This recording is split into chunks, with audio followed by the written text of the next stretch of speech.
Hey guys, welcome back in new video. Guys कैसे हैं आप सब? आई होप आप सब ठीक होंगे। गाइस मेरा नाम है सारुद्दीन खान और आप देख रहे हैं अपना यूट्यूब चैनल फार्मेसी वाला।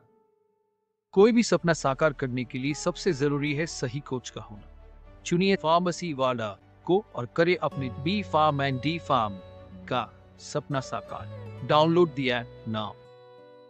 तो आज की जो वीडियो है, इस वीडियो में हम देखने वाले हैं वही जो हम 7 सेमेस्टर में इंपॉर्टेंट क्वेश्चन कवर कर रहे थे। तो देखिए आज हमारे लास्ट में जो सब्जेक्ट एक बचा हुआ है वो है नोबेल ड्रग डिलीवरी सिस्टम। तो उसके सारे हम इंपॉर्टेंट क्वेश्चन यहाँ पे कवर करने वाले हैं। इसके अलावा जो और भी सब्जेक्ट हैं इसके अलावा, जैसे कि instrumental method of analysis, industrial pharmacy और फार्मेसी प्रैक्टिस, तो उनके भी हमने इंपॉर्टेंट क्वेश्चन सारे कवर कर लिए हैं और उसकी जो प्लेलिस्ट है आप डिस्क्रिप्शन में चेक कर सकते हैं, वहाँ आपको लिंक मिल जाएगा। देखिए आज जो है ना हम इसका फर्स्ट पार्ट कवर करने वाले हैं और इस तरीके से कवर करेंगे कि अगर आपने कुछ भी नहीं पढ़ा है ना तब भी आपको सारी चीज़ें जो है ना समझ आ जाएंगी। तो पहला जो है ना इसका जो फर्स्ट पार्ट है उसमें हम unit first and unit second की जो क्वेश्चन हैं शॉर्ट एंड लॉन्ग उनको हम कवर करेंगे। एंड सेकंड पार्ट भी बहुत ही जल्दी आएगा एंड उसमें हम थर्ड, फोर्थ एंड लास्ट की जो यूनिट है उसको हम यहाँ पे कवर करेंगे। तो देखिए यहाँ पे टोटल आपके ना 22 क्वेश्चन होने वाले हैं और ये जो सारे क्वेश्चन है इस तरीके से लिखे हैं कि जो आपका लेंथी सिलेबस है वो कम टाइम में ही कवर हो जाए। शॉर्ट एंड लॉन्ग दोनों टाइप के क्वेश्चन है और ये क्वेश्चन जो लिखे हैं प्रीवियस क्वेश्चन पेपर के बेसिस पर लिखे गए हैं। तो देखते हैं इसके बारे में। बाकी यहाँ पे जो हैंड रिटन नोट्स लिखे हुए हैं इनको आप फार्मेसी वाला ऐप से डाउनलोड कर सकते हैं, उसका लिंक आपको मिल जाएगा डिस्क्रिप्शन में, या फिर आप प्ले स्टोर पे चेक कर सकते हैं। तो यहाँ पे देखिए बात करते हैं यूनिट फर्स्ट में। तो यहाँ पे जो पहला क्वेश्चन बनता है ना वो है define control drug delivery system. लेकिन उससे भी पहले देखिए हमको ये समझना है कि एक हमारा न्यू सब्जेक्ट है बिल्कुल, नोबेल ड्रग डिलीवरी सिस्टम। इसका मतलब क्या है और क्या सारा कुछ आप इस सिलेबस में पढ़ने वाले हैं। तो यहाँ पे देखिए सबसे पहले हम यही समझते हैं कि जो हमारा subject Nobel drug delivery system, इसका मतलब क्या है। देखिए बहुत ही ना सिंपल लैंग्वेज में हम यहाँ पे समझेंगे। तो यहाँ पे ना देखिए वर्ड को हम पहले ब्रेक करते हैं, novel plus drug delivery system. Novel का मतलब होता है new and drug delivery system यानी कि a system of drug administration in body, मतलब कि कैसे हमारी बॉडी में ड्रग को एडमिनिस्ट्रेट किया जाता है ना, कैसे हमारी बॉडी तक ड्रग को पहुंचाया जाता है, वही एडमिनिस्ट्रेशन के मेथड या डिलीवरी सिस्टम कहे जाते हैं। अब ये वर्ड जोड़ा है इसमें शुरू में कि न्यू, यानी कि ये जो सारे मेथड जो आप इस सिलेबस में पढ़ने वाले हैं ना वो सारे के सारे न्यू डेवलप्ड मेथड हैं।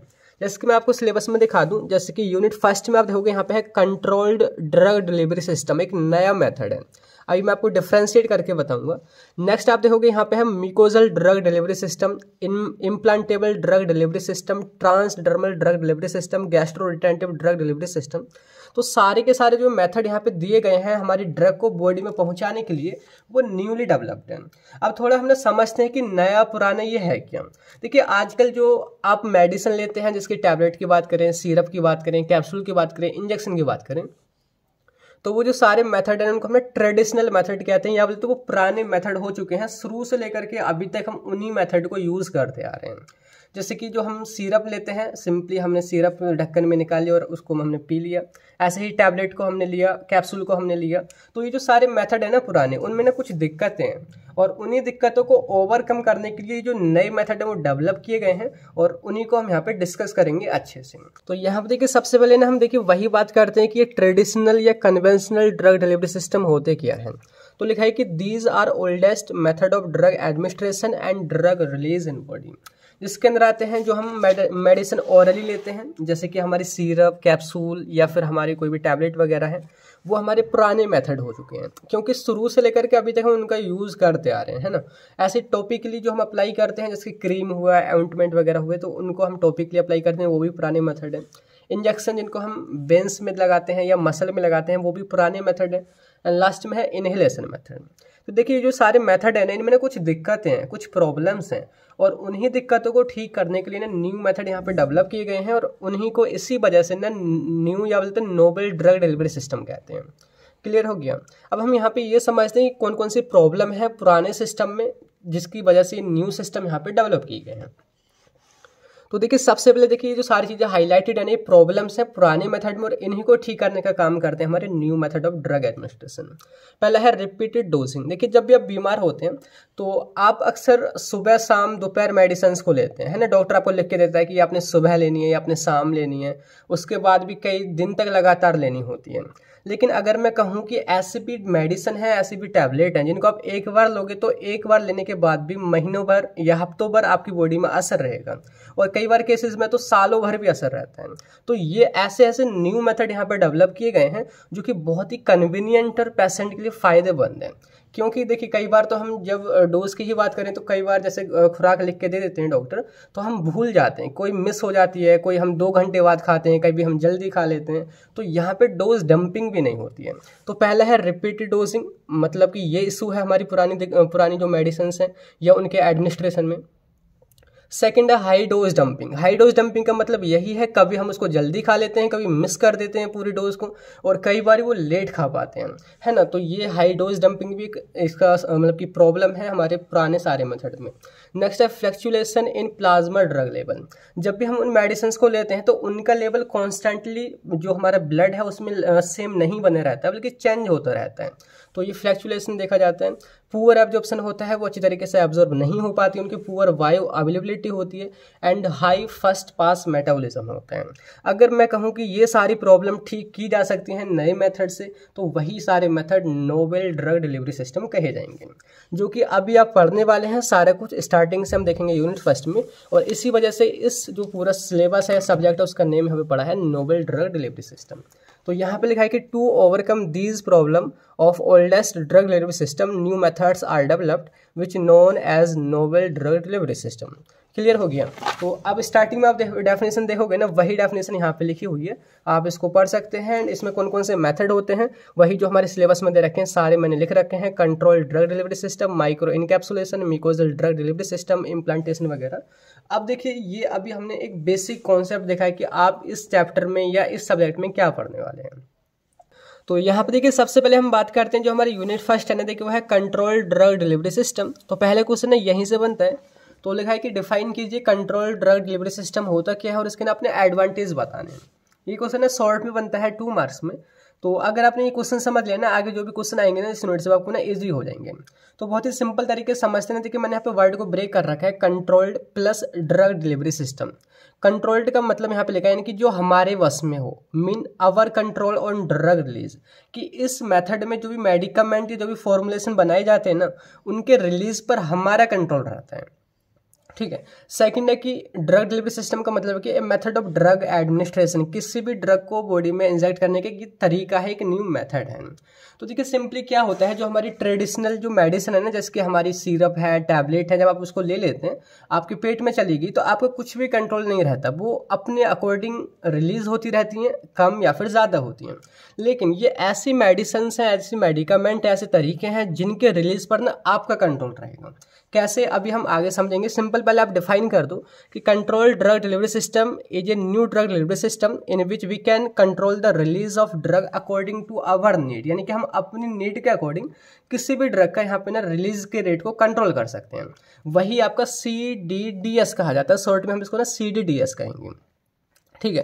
लिखा है कि in CDDS drug supplied constantly at 0 order rate for a certain time. यहाँ पे जो आपकी मेडिसिन है वो 0 ऑर्डर रेट से यहाँ पे कॉन्स्टेंटली सप्लाई की जाती है। अब मैं थोड़ा ना आपको ना इस ग्राफ से समझा देता हूँ कि देखिए यहाँ पे आगे क्वेश्चन में वैसे मैंने बना रखा है। तो इधर देखिए ऊपर की तरफ ना ये हमारा ड्रग की कंसंट्रेशन है ब्लड में, कि ब्लड में ड्रग की कंसंट्रेशन कितनी है। इधर है time, with respect to time वो कितनी कम हो रही है, कितनी ज़्यादा हो रही है। तो ये जो विलू में ना, विलू में ये हमारी ना पुरानी मेडिसिन है, यानी कि जो नॉर्मल हमारी ट्रेडिशनल टैबलेट या ट्रेडिशनल कैप्सूल की बात कर रहे हैं। अभी आप इन 2 चीज़ों पे ध्यान मत देना, ठीक है। तो हम नॉर्मली जो भी टैबलेट वगैरह लेते हैं उसकी डोज जब हम ले पाते हैं तो उसका लेवल लगातार हमारे ब्लड में बढ़ता है और एक सर्टेन पीक तक वो जाता है, एंड उसके बाद वो लगातार कम होता चला जाता है। ठीक है। ये कितने टाइम में हो जा रहा है, 8 से 10 घंटे या 12 घंटे में वो मेडिकामेंट अपने एक्शन दिखा करके बॉडी से निकल जाती है। लेकिन जो हमारा CRDDS है, control release drug delivery system है, यहाँ पे जैसे ही आप टैबलेट को लोगे आप उसका लेवल आपके ब्लड में बढ़ेगा, लेकिन उसके बाद वो नीचे को कम ही नहीं होगा, मतलब कि वो कॉन्स्टेंटली एक सीधी रेखा के रूप में यहाँ पे दिखा रखा है, मतलब कि वो जीरो ऑर्डर से लगातार वहाँ पे बना रहता है। तो ये क्या है, अब जैसे कि यहाँ पे आपकी ड्रग की कंसेंट्रेशन बढ़ी ब्लड में फिर कम हो गई, मतलब कि एक्शन दिखाया फिर वो कम हो गई, लेकिन ये जो CRDDS है इसका जो रिलीज है वो धीरे धीरे धीरे धीरे हो रहा है। तो ये लंबे टाइम तक एक्शन दिखाएगी, महीने भर, हफ्तों भर, या कई बार तो साल भर भी एक्शन दिखाती है।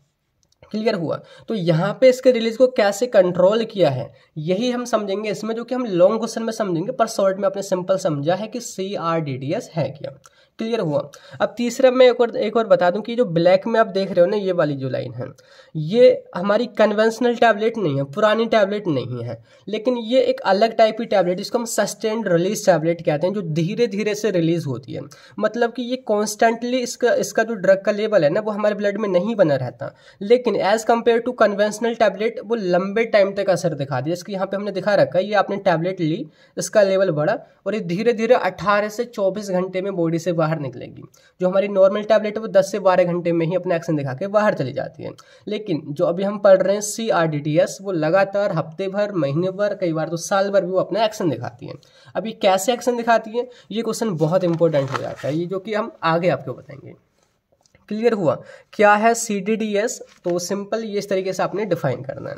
अब देखिए इसके एडवांटेजेस आपके दिमाग में आ जाने चाहिए। पहला है, देखिए जब आप बार बार डोज नहीं लेंगे, यानी कि फ्रीक्वेंसी कम हो जाएगी, तो हम जैसों के लिए, यानी कि पेशेंट के लिए तो बहुत ही अच्छी बात है भाई, एक बार खाया मतलब हफ्तों भर के लिए आप भूल जाओ। तो पहला है कि it improve patient convenience by reducing dose frequency, है ना, सिंपल। दूसरा है कि it increase safety margin of drug. जब ड्रग आप एक बार लोगे तो उसका जो रिलीज है ना, वो धीरे धीरे होता रहेगा, वो अपने अकॉर्डिंग रिलीज होता रहेगा, ब्लड में कॉन्स्टेंटली वो बनी रहेगी, तो सेफ्टी मार्जिन यहाँ पे बढ़ जाता है। यहाँ पे उसकी वायोबिलिटी ज़्यादा होगी as compare to traditional tablet. And लिखा है कि लास्ट में it is suitable for those drug which have short half life and high elimination rate. कुछ ड्रग ऐसी रहती हैं वो जल्दी ही बॉडी से बाहर निकल जाती हैं, एलिमिनेट हो जाती हैं, उनकी हाफ लाइफ बहुत ही कम रहती है, वो एक दो घंटे ही असर दिखा पाती हैं। तो ऐसी टैबलेट को आप CDDS मेथड से इम्प्रूव करके उनका एक्शन ज़्यादा देर तक बढ़ा सकते हैं। तो समझ आया क्या है इसका इंट्रो इस यूनिट का, कि CDDS ऐसी मेडिसिन हैं, ऐसे आपके फॉर्मुलेशंस होते हैं जिनके रिलीज पर हमारा कंट्रोल होता है, हम अपने अकॉर्डिंग उनको बढ़ा सकते हैं। अब इसको बढ़ाएंगे कैसे, वो हम नेक्स्ट क्वेश्चन में समझेंगे। अब वही क्वेश्चन हमारा बनता है कि describe the various approaches for designing controlled release formulation with example. अभी CRDDS, शॉर्ट में मैं CRDDS यूज कर रहा हूँ, ठीक है, जल्दी बोलने के लिए। तो ये ना पूरा 10 मार्क्स में क्वेश्चन बनता है कि आपने किस किस वेरियस अप्रोचेस से ये बनाते हैं, ये कैसे कैसे आप कौन कौन से मेथड यूज करके इन टैबलेट को, इन मेडिकामेंट को बना पाते हैं, वो आपने डिस्कस करते हैं। तो देखिए 10 मार्क्स में जब भी क्वेश्चन आए ना, जो यहाँ पे बेसिक पूछा है, जैसे कि यहाँ पे डेफिनेशन पूछी भी नहीं है यहाँ पे CDDS की, पर फिर भी आपने डिफाइन करना है। तो सिंपल वही डेफिनेशन लिखी है, CDDS कंट्रोल्ड, और उसको मैंने ब्रेक डाउन कर रखा है, जो पीछे अभी लिखी थी ना सेम वही है। एंड मैंने इसका भी मतलब आपको समझा दिया कि ग्राफ क्या शो कर रहा है। यहाँ पे ये लगातार कंट्रोल्ड रिलीज जो ड्रग है वो कॉन्स्टेंटली यहाँ पे बनी हुई है।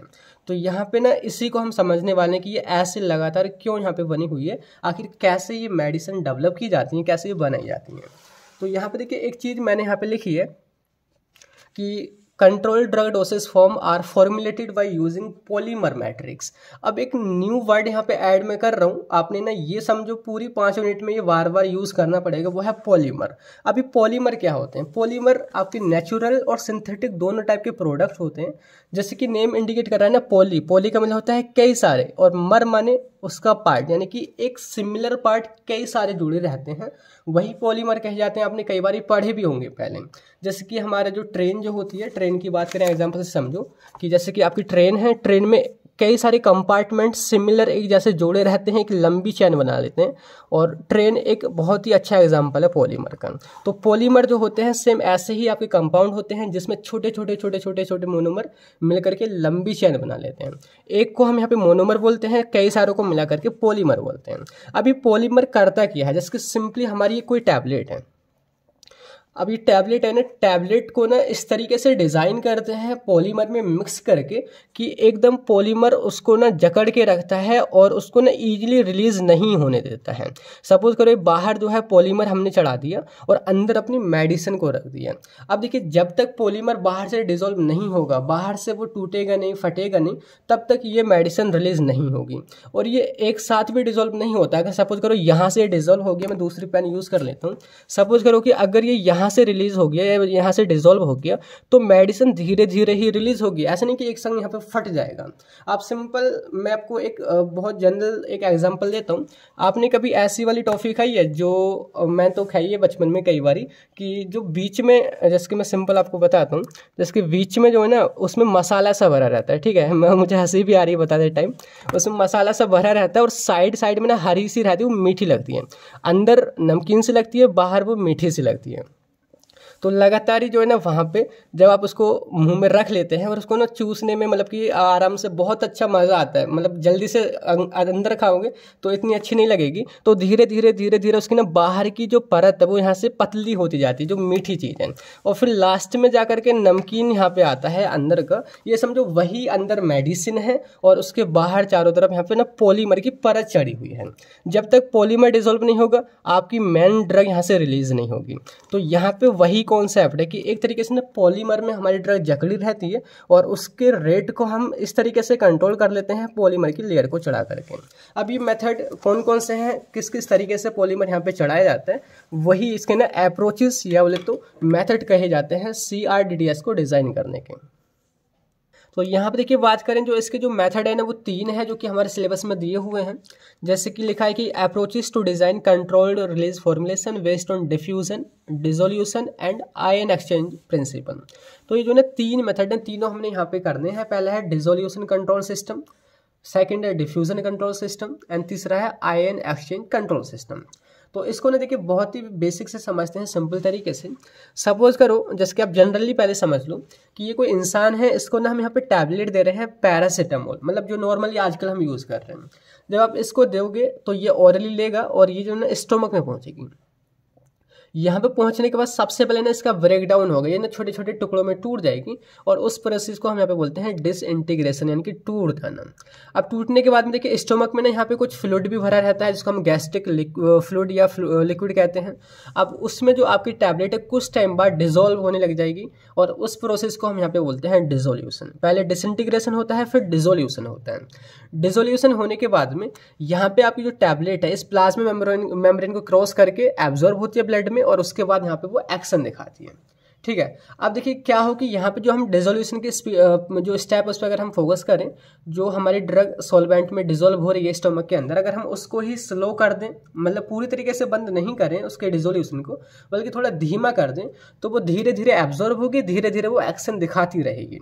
तो सिंपल पहला क्वेश्चन या बोल तो पॉइंट यही कहता है डिसोल्यूशन कंट्रोल सिस्टम, कि इस सिस्टम में हम डिसोल्यूशन को कंट्रोल कर लेते हैं, धीमे धीमे से वहाँ पे हमारी ड्रग डिसोल्व होती है। अब इसको हम डिटेल में समझेंगे। सेकंड है डिफ्यूजन कंट्रोल सिस्टम। देखिए डिफ्यूजन क्या होता है, जो हमारा एब्जॉर्प्शन होता है ना वो डिफ्यूजन की मदद से ही होता है। आपने 6th सेम बायो फार्मास्यूटिक्स में पढ़ा होगा। तो जो हमारी ड्रग है वो हाई कंसंट्रेशन से लो कंसंट्रेशन की ओर जाती है, बोले तो वो एब्जॉर्ब होती है, बोले तो डिफ्यूज़ होती है। अगर हम इस डिफ्यूज़न को ही धीमा कर दें, ड्रग हमारी एक साथ एब्जॉर्ब ना होकर के धीमे धीमे से एब्जॉर्ब होगी, तो वो ज़्यादा देर तक एक्शन दिखाएगी। तो सेकंड मेथड आपका यही है इसमें, डिफ्यूज़न कंट्रोल सिस्टम। इसमें हम डिफ्यूज़न को कंट्रोल करते हैं। तीसरा यहाँ पे हमारे सिलेबस में जो दिया है ना वो है ion exchange control system. Ion exchange यानी कि ये जो है स्पेशली उन ड्रग के लिए होता है जो आयोनिक होती हैं।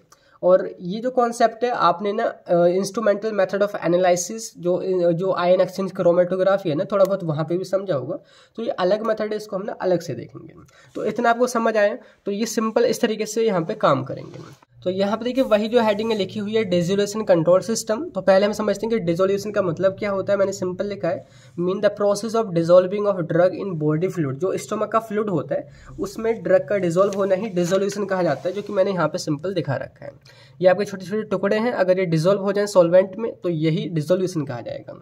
अगर हम इसी को स्लो कर देंगे तो ऐसी मेडिसिन जिनमें ये डिसोल्यूशन स्लो हो जाता है तो वो डिसोल्यूशन कंट्रोल सिस्टम के अंदर आएंगी। तो लिखा है कि why controlling the dissolution rate of drug we can develop controlled release formulation and this method called dissolution control system. इतना क्लियर हो गया। एंड ये जो मेडिसिन है या तो ये जो तरीका है ये उन ड्रग के लिए ज़्यादा हेल्पफुल रहता है जो स्टोमक में जाते ही डिजोल्व हो जाती हैं। तो अगर हम उनके डिजोल्विंग रेट को कम कर देंगे ना तो वो लंबे टाइम तक असर दिखा पाएंगे। एग्जाम्पल इसकी मेटफॉर्मिन है। एंड आगे लिखा है कि जो डिसोल्यूशन की जो प्रोसेस है उसको आपने नोइस व्हिटनी की इक्वेशन से समझ सकते हैं और इसी की मदद से हम यहाँ पे ना फॉर्मुलेशन करेंगे अपने डोसेज फॉर्म का। तो यहाँ पे देखिए dC/dt इक्वल्स टू होता है dA into CS minus C/H। dC/dt यहाँ पे डिसोल्यूशन का रेट है कि हमारी ड्रग कितने रेट से डिसॉल्व हो रही है। यहाँ पे D जो है वो डिफ्यूजन कोफिशिएंट है ड्रग का, A जो है यहाँ पे टोटल सरफेस एरिया है, CS माइनस C जो है ये कंसंट्रेशन ग्रेडियंट है यानी कि difference between high concentration into low concentration, upon H जो है वो है थिकनेस ऑफ डिफ्यूजन लेयर। मैं आपको सिंपल समझाऊं कि सपोज करो कि ये जो है आपकी कोई टैबलेट है, ठीक है। मैंने जैसे कि बोला ना कि इस पर पॉलीमर की लेयर चढ़ी रहती है, सिंपल मैंने टॉफ़ी का एग्जांपल आपको दिया था।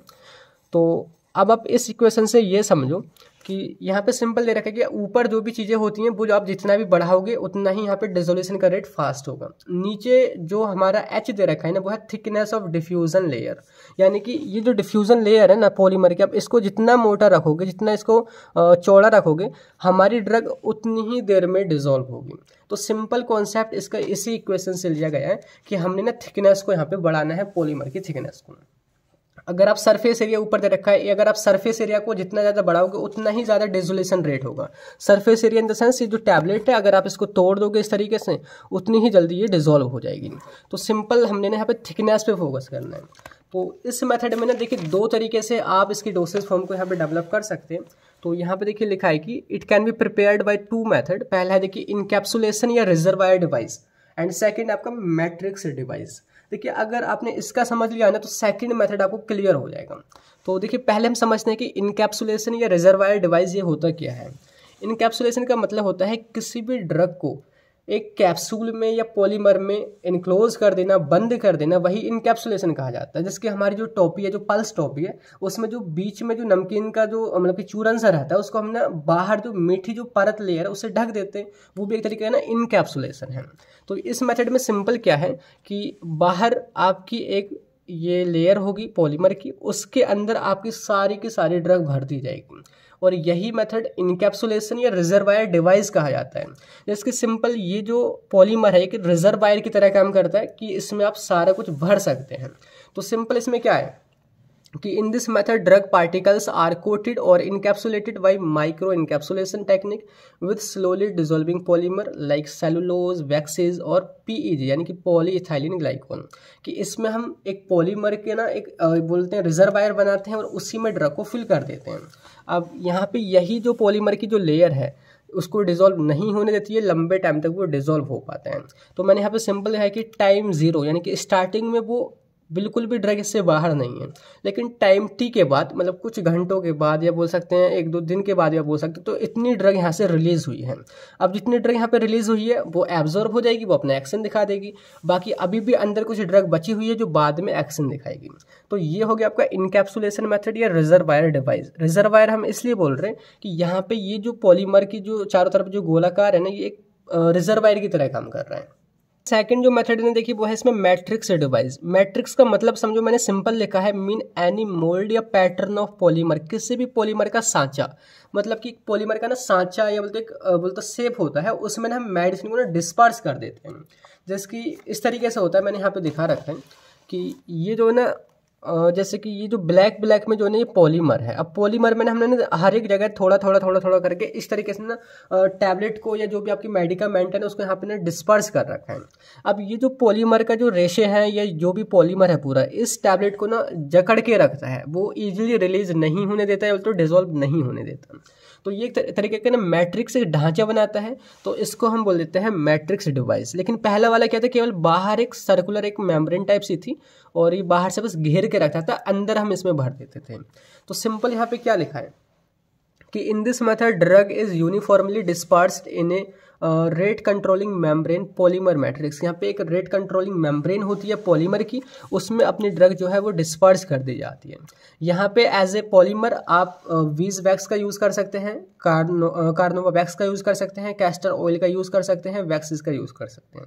ठीक है, अब ये पॉलीमर मैट्रिक्स काम कैसे करता है, इसकी मैंने आपको बोला कि ये जो है ड्रग को जकड़ के रखता है, तो एक तो इसके डिसोल्यूशन रेट को ये कम कर देता है, डिसॉल्व नहीं होने देता। एंड इसके अलावा देखिए पहला पॉइंट है by dissolving at slow rate, इसके डिसोल्यूशन रेट को कम कर देगा। सेकंड है कि by changing the porosity of tablet, जो टैबलेट के जो पार्टिकल्स हैं ना, ये सारी जो ड्रग के जो पार्टिकल्स हैं उनके अंदर ना ये पोरस या तो कुछ भी छेद वगैरह नहीं होने देता है बिल्कुल भी, जिसमें पानी वगैरह अंदर घुसे, तो ये पोरोसिटी को कम कर देता है। तीसरा है by decreasing wettability of tablet, tablet को ना ईजिली ये ना गीला भी नहीं होने देता।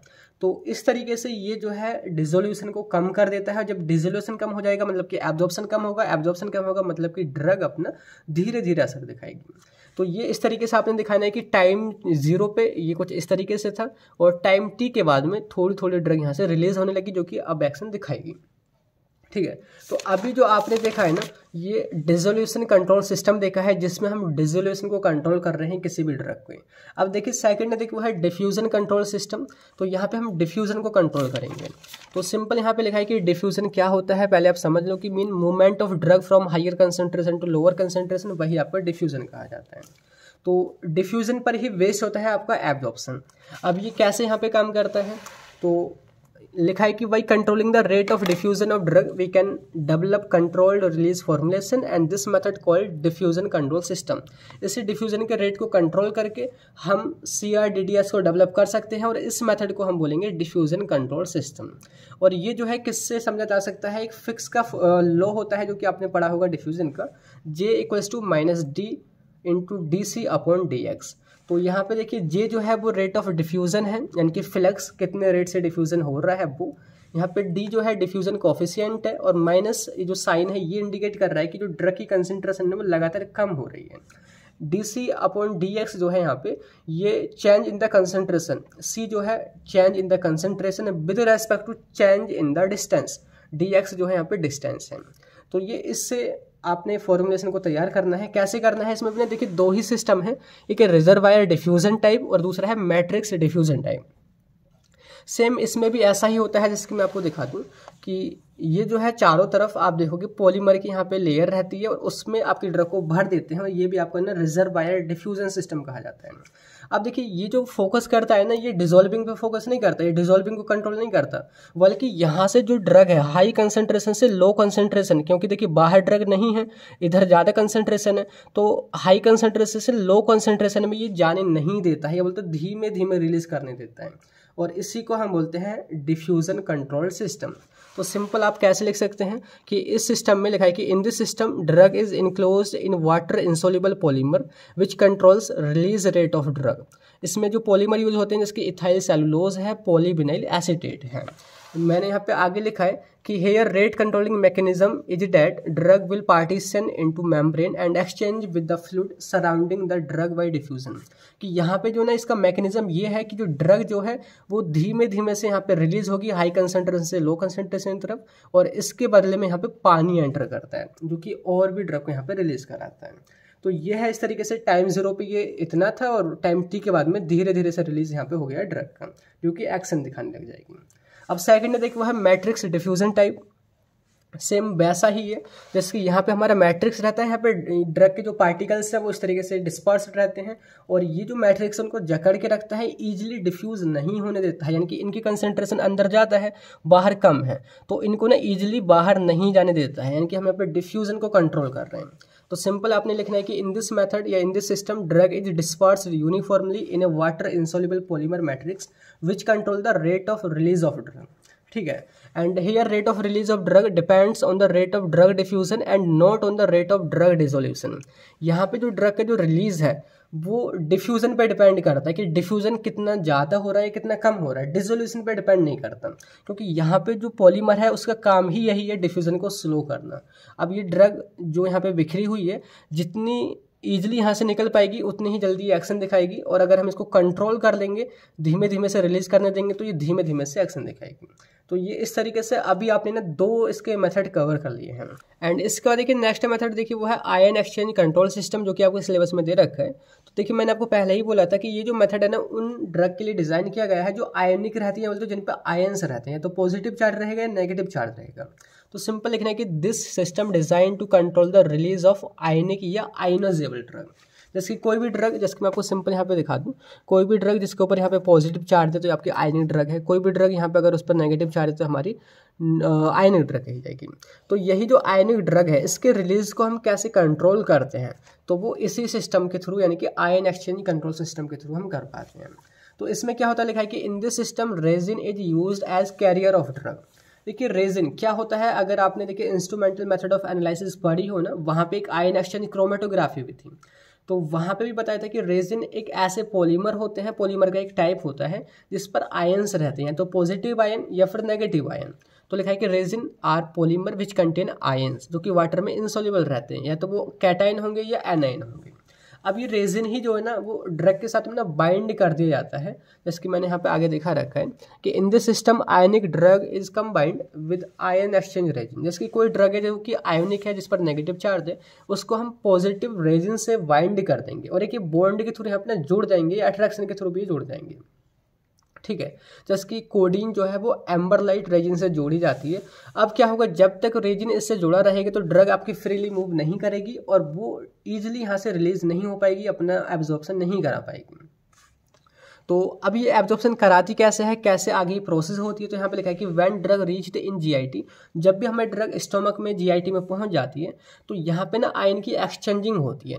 जैसे कि रेजिन जो है जिसके साथ में ड्रग यहाँ पे बाइंड हुई है, तो रेजिन के लिए रेजिन तभी छोड़ेगा अगर इसको दूसरा कोई नेगेटिव आयन मिलेगा, जो कि जीआईटी में अवेलेबल रहते हैं कई सारे आयन। तो रेजिन के साथ में यहाँ से कोई एक्स नाम का कोई भी अननोन यहाँ पे आयन आएगा, वो बाइंड होगा और आपकी ड्रग जो है जो जिसपे नेगेटिव चार्ज फ्रीली यहाँ से रिलीज हो जाएगी। अब इसी तरीके से ना आप इसके ड्रग के रिलीज को यहाँ पे कंट्रोल कर सकते हैं, जो आयनिक ड्रग हैं, किसकी मदद से, रेजिन की मदद से। तो इस तरीके से ये जो क्वेश्चन है ना आपका कंप्लीट होता है, ये ना सबसे लॉन्ग क्वेश्चन है। और अब अगर आपने ये समझ लिया ना, अब आगे बहुत ही छोटे छोटे क्वेश्चन हैं जो कि हम यहाँ पे देखने वाले हैं। एंड इसका देखिए नेक्स्ट क्वेश्चन की write the physicochemical properties of drug relevant to controlled release formulation. यानी कि अगर आप CRDDS मेडिसिन बना रहे हैं तो उनकी फिजिकल एंड केमिकल प्रॉपर्टीज कैसी होनी चाहिए, वो शॉर्ट में पूछा जाता है।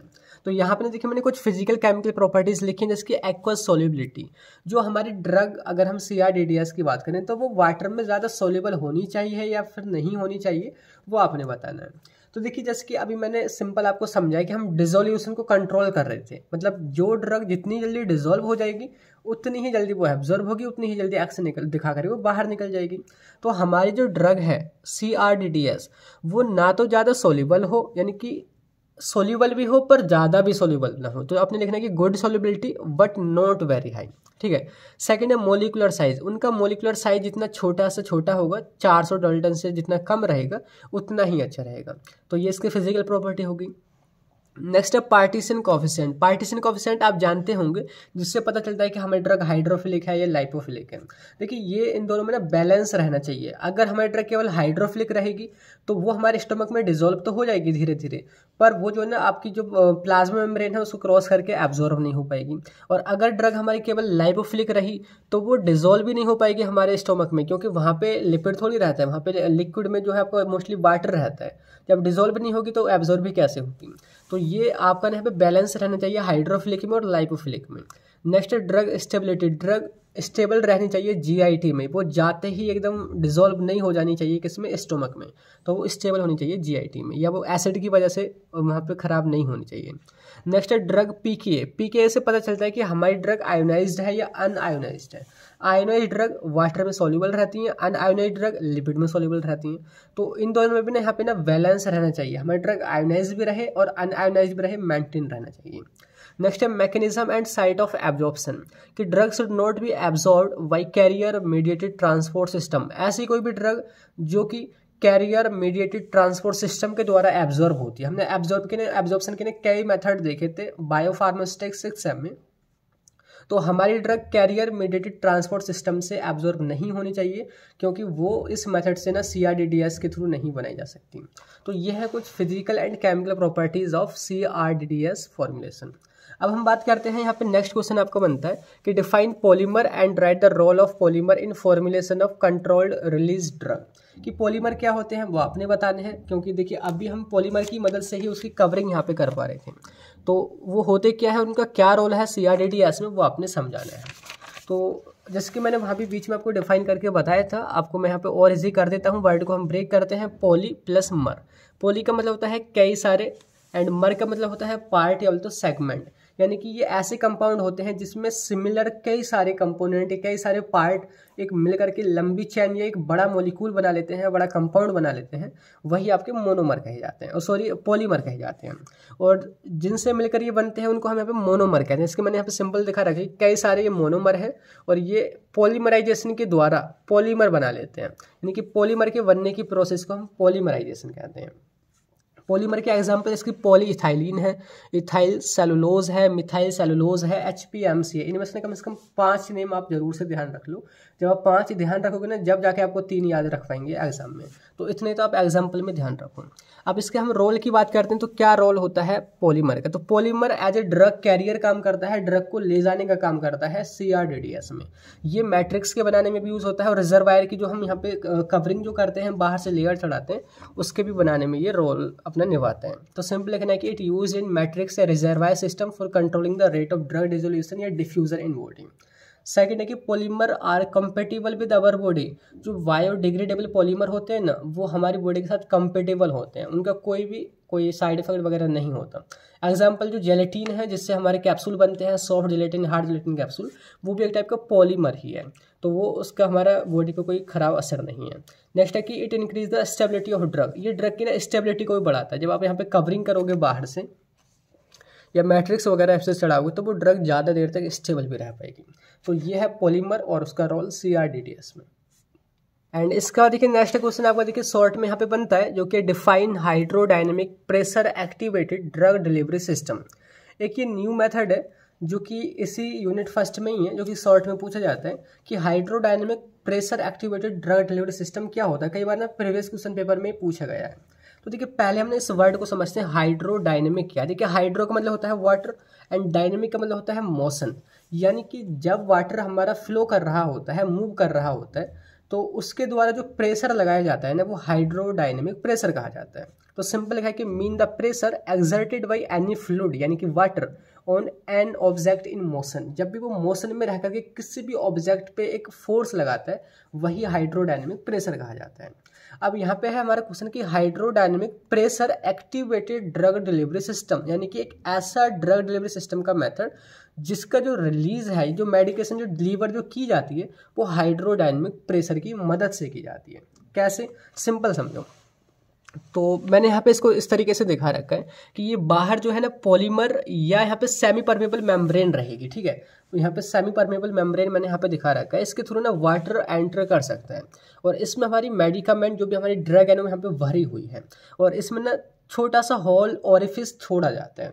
अब जब भी हम इस टैबलेट को, एक टैबलेट है बड़े रूप में दिखा रखी है, जब इसको आप अंदर ले लोगे आपके स्टोमक में चली जाएगी, तो स्टोमक में वाटर रहता है, तो वाटर यहाँ पे प्रेशर चारों तरफ से लगाएगा, तो इसमें एंटर करने का काम करेगा। जब इसमें सेमी परमेबल मेम्ब्रेन के थ्रू ये एंटर करेगा, तो बोल रहे थे ना कि हम हाइड्रोडायनेमिक प्रेशर, जो कि जब वाटर मूव करता है उसकी वजह से जो प्रेशर लगता है उसको हम हाइड्रोडायनेमिक प्रेशर कहते हैं। तो यहाँ से जब वाटर एंटर करेगा, यानी कि मूव करके अंदर जाएगा, तो उसके द्वारा ना अपने प्रेशर क्रिएट किया जाता है, जिसको हम हाइड्रोडायनेमिक प्रेशर कहते हैं। और वही प्रेशर इस ओरिफिस से, छोटे से होल से ड्रग को रिलीज कराता है, और यही एक method hydrodynamic pressure activated drug delivery system कहा जाता है। तो यही है इसका सिंपल सा सिस्टम। आप डिफाइन आप कर सकते हैं, आपको बस समझ आ जाना चाहिए। तो लिखा है कि hydrodynamic pressure activated DDS is a method या approach of control drug delivery system in which the release of drug is activated by hydrodynamic pressure of fluid within a body through small hole. कि यहाँ पे जो drug जो release होती है वो hydrodynamic pressure की मदद से होती है, जो कि क्रिएट किया जाता है एक फ्लूइड यानी कि वाटर के द्वारा या स्टोमक के फ्लूइड के द्वारा, और यहाँ से ड्रग हमारी इसी प्रेशर की वजह से छोटे से ओरिफिस या होल से निकल जाती है। आई होप ये आपको क्लियर हो गया होगा। अब इसके बाद देखिए नेक्स्ट में आपका एक क्वेश्चन बनता है जो कि लॉन्ग में है, जो भी आपने पॉलीमर देखा था ना, उसका ना डिटेल में क्वेश्चन पूछा जाता है कि define and classify polymers and write the application of polymer. Polymer क्या होते हैं डिफाइन करना है, क्लासीफाई करना है और उनकी एप्लीकेशन लिखनी है। अब देखिए डेफिनेशन तो मैंने 2 बार आपको बता दी है, सिंपल वही लिखी हुई है, इसको आप देख सकते हैं। बाकी यहाँ पे मैंने कुछ न्यू पॉइंट ऐड करे हैं लॉन्ग क्वेश्चन के अकॉर्डिंग, जो कि लिखा है कि polymer are use as binder, coating agent, protective agent, stabilising agent in pharmaceutical industry. इसका ना बहुत इंपॉर्टेंट रोल है पॉलीमर का कि एज ए बाइंडर, ड्रग को बाइंड करने में, टैबलेट को बाइंड करने में, या उसकी कोटिंग करने में, उसको प्रोटेक्ट करने में, उसको स्टेबलाइज करने में इसका हम यूज़ करते हैं। और हमारे जो बायोडिग्रेडेबल पॉलीमर है वो मोस्टली वही यूज़ किए जाते हैं मेडिसिन के साथ में, जिसके नेम ही इंडिकेट कर रहा है बायोडिग्रेडेबल, यानी कि जो हमारी बॉडी में डिग्रेड हो जाते हैं, जैसे कि gelatin, methyl cellulose, HPMC, HMC, polyvinyl alcohol, तो हम इनका यूज़ करते हैं। अब बात करते हैं क्लासिफिकेशन। देखिए क्लासिफिकेशन कई बेसिस पे यहाँ पे किया गया है, तो मैंने यहाँ पे लिख रखा है कि वेस्ट ऑन सोर्स, वो कहाँ से प्राप्त होते हैं उसके बेसिस पर, और उनकी स्ट्रक्चर कैसी है उसके बेसिस पर। तीसरा है based on the type of polymerisation, वो किस पॉलीमराइजेशन रिएक्शन की मदद से बन रहे हैं उसके बेसिस पर। वेस्ट ऑन डिग्रेडेबिलिटी, वो हमारी बॉडी में डिग्रेड होते हैं या फिर नहीं होते हैं उसके बेसिस पर।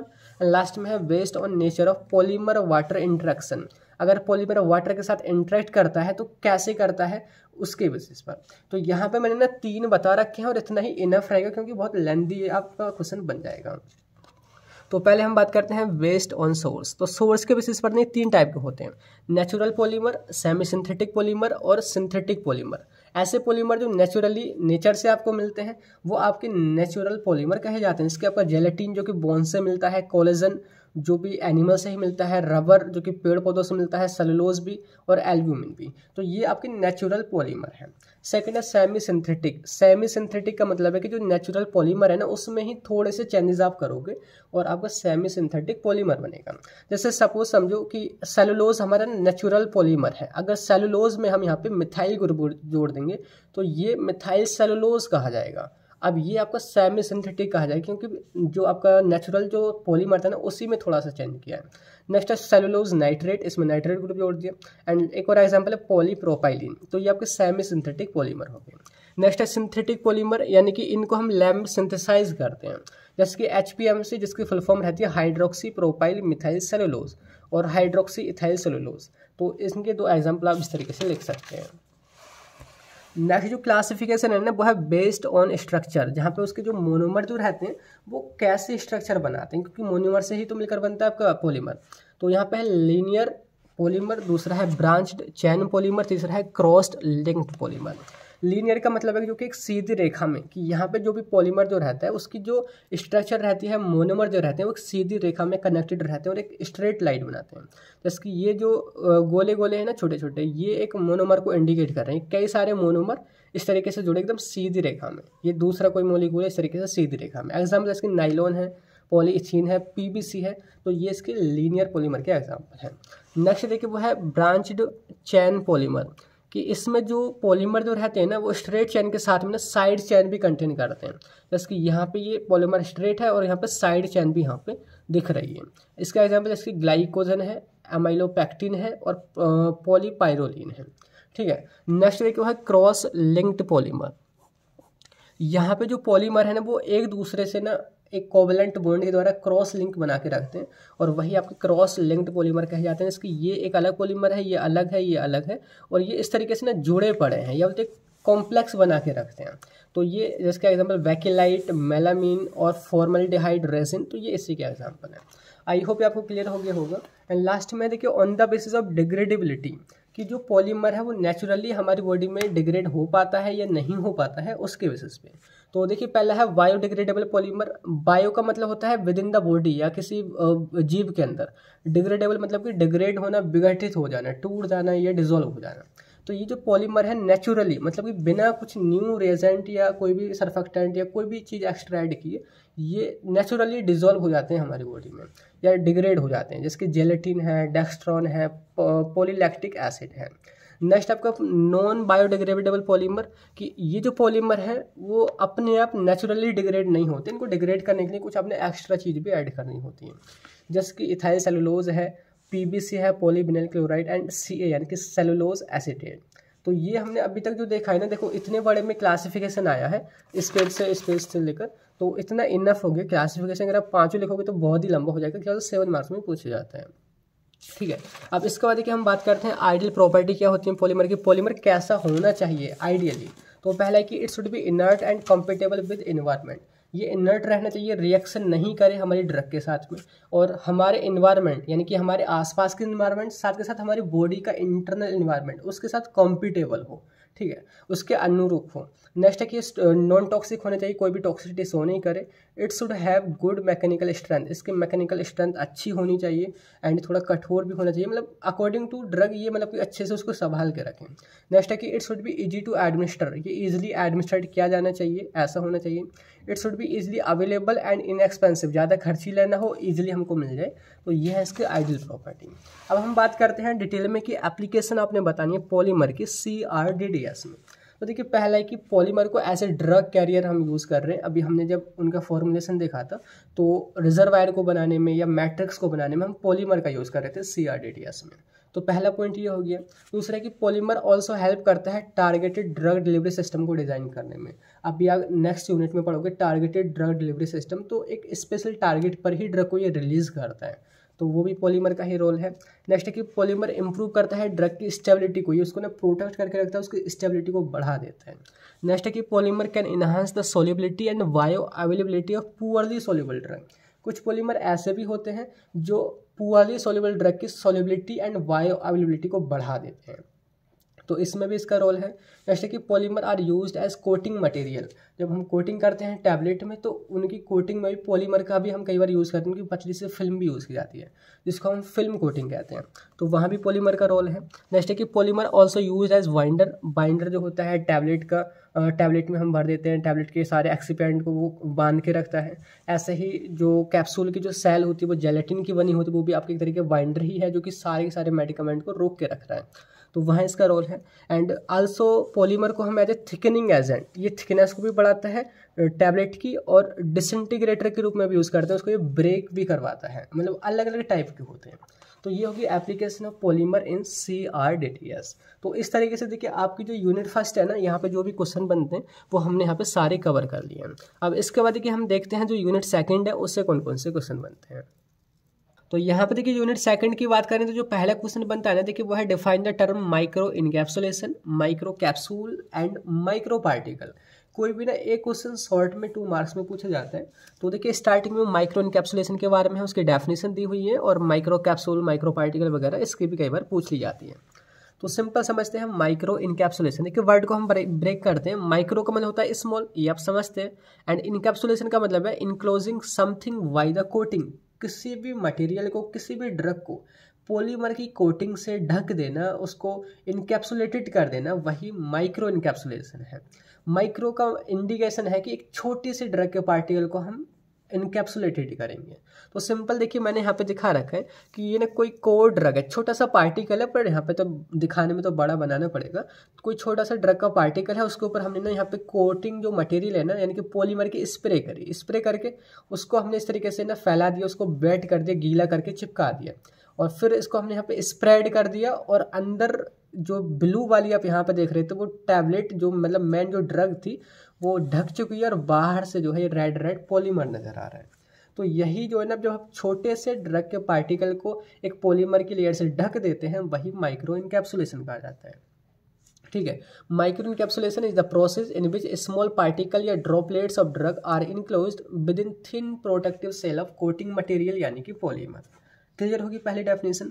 सेकंड है माइक्रो कैप्सूल, ये जो बना है ना लास्ट में कैप्सूल या जो भी पार्टिकल, वो माइक्रो कैप्सूल ही कहा जाता है। कैप्सूल का मतलब क्या होता है, यानी कि आप जनरली पढ़े होंगे hard gelatin capsule, soft gelatin capsule. Capsule का मतलब ही होता है कि बाहर से पॉलीमर, उसके अंदर ड्रग। तो सिंपल यही, बाहर से पॉलीमर, उसके अंदर ड्रग। तो माइक्रो का मतलब छोटा, कैप्सूल मतलब छोटा सा कैप्सूल। तो micro capsule are small particle with a core material enclosed with a protective outer shell या कोटिंग ऑफ द पॉलीमर। कि वही मैंने यहाँ पे इस तरीके से दिखा दिया कि बाहर से ये पॉलीमर की कोटिंग है, अंदर आपका कोई ड्रग का कोर है मेन, एंड यही एक माइक्रो कैप्सूल कहा जाता है। अब नेक्स्ट देखिए डेफिनेशन पूछी जाती है, देखिए वो है माइक्रो पार्टिकल। देखिए माइक्रो पार्टिकल को आप कैसे समझोगे, आप कोटिंग वोटिंग को भूल जाओ इस पॉइंट पे। आप माइक्रो पार्टिकल को सिंपल ऐसे डिफाइन करना है कि ऐसे पार्टिकल जिनका जो साइज है वो 1 माइक्रोन से 1000 माइक्रोमीटर के बीच में है, ठीक है, 1 माइक्रोमीटर से 1000 माइक्रोमीटर के बीच में है, वो आपके माइक्रो पार्टिकल कहे जाते हैं। अब चाहे उन पर कोटिंग हो या फिर नहीं हो, अगर ये जो हमारा माइक्रो कैप्सूल है अगर इसका साइज भी उतनी ही रेंज में है 1 माइक्रोमीटर से 1000 माइक्रोमीटर की रेंज में, तो ये भी माइक्रो पार्टिकल भी कहा जाएगा, ठीक है। तो क्लियर हुआ। तो सिंपल यहाँ पे आपने डिफाइन करना है कि micro particle are the small particle with no specific mention of an outer shell और कोटिंग। वहाँ पे कोटिंग हो या ना हो उसका कोई स्पेसिफिक मेंशन नहीं है, बस उनका साइज जो है within the 1 micrometer to 1000 micrometer की रेंज में होना चाहिए, क्योंकि मैंने इस तरीके से यहाँ पे छोटा सा दिखा दिया है, ठीक है। अब देखिए इसके बाद देखिए नेक्स्ट क्वेश्चन आपका लॉन्ग बनता है, वो है डिफाइन बायो एडहेशन या muco adhesion and write the principle of muco adhesion with advantage and disadvantage of mucosal drug delivery system. एक यहाँ पे आपका ना न्यू सिस्टम है ड्रग को डिलीवर करने का, वो है म्यूकोजल ड्रग डिलीवरी सिस्टम। तो इसको समझते हैं, इसमें बायो एडहेशन या म्यूको एडहेशन पूछा है और उसका पूरा प्रिंसिपल और एडवांटेज डिसएडवांटेज वगैरह हम यहाँ पे देखेंगे। तो सिंपल देखिए वर्ड को ब्रेक करते हैं। म्यूको अडहेशन, म्यूको का मतलब होता है म्यूकस मेम्ब्रेन, अडहेशन का मतलब होता है चिपक जाना। अच्छा म्यूकस मेम्ब्रेन क्या होती है, जो हमारी बाहर की मेम्ब्रेन है ना, जो हमारी स्किन है उसको हम आउटर मेम्ब्रेन बोलते हैं, और जो अंदर रहती है हमारे किसी भी ऑर्गन के ऊपर या अंदर जो हमको दिखती नहीं है वो हमारी म्यूकस मेम्ब्रेन है। जैसे अभी आप अपने चीक के अंदर की जो मतलब गाल के अंदर की जो लेयर को टच करके देखोगे वो आपकी म्यूकस मेम्ब्रेन है, जहाँ भी म्यूकस रिलीज हो वो आपकी म्यूकस मेम्ब्रेन है। तो म्यूकस बोले तो म्यूको बोले तो म्यूकस मेम्ब्रेन इनकी बॉडी की इनर लेयर। तो ऐसी ड्रग या तो ऐसी मेडिकेशन जो उसी इनर लेयर से जाके चिपक जाती हैं, अडहेशन उनसे हो जाता है, उनका स्टिकिंग हो जाती है, तो यही म्यूको अडहेशन कहा जाता है। तो म्यूको अडहेशन क्या है, एक ऐसी प्रोसेस है जिसमें जो आपकी जो ड्रग है वो स्टिक हो जाती है, चिपक जाती है, किससे, म्यूकस मेम्ब्रेन से, बॉडी की म्यूकस मेम्ब्रेन से। अब इतना आपको म्यूको अडहेशन समझ आया। अब उससे आगे बढ़ने से पहले हम ये समझ लेते हैं कि म्यूकोजल ड्रग डिलीवरी सिस्टम क्या है।